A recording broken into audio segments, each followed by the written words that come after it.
আসসালামু আলাইকুম। এটা হচ্ছে জিক্সার মোনোটন। তো নেকেড মডেল। তো এই গাড়িটার যেটা হয় সেটা হচ্ছে ক্লাচ ছাড়লে ঘ্যাস ঘ্যাস করে।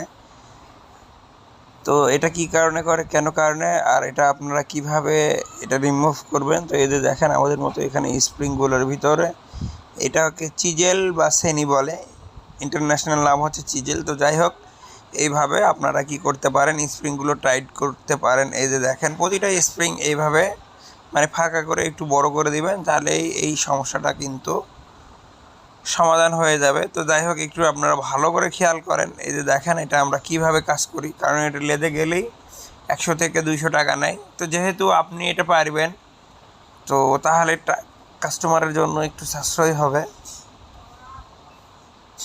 এই যে দেখেন আমরা কিন্তু এটা কী করতেছি, এটা সুন্দরভাবে স্প্রিংগুলো ফাঁকা করতেছি। আর ফাঁকা করে কিন্তু অবশ্যই আপনাদেরকে দেখাবো, যেহেতু সামনে শুরুতে দেখলেন এটা কিন্তু গস্তি ছিল, আর এখন কিন্তু এটা এই কাজটি করার পর এটা কিন্তু আর গসবে না। দেখেন আমরা কাজগুলো শেষ প্রান্তেই চলে আসছি। তো এখন আপনাদেরকে আমরা দেখাবো যে এটা আমরা কতটুকু পারফেক্ট করতে পারছি।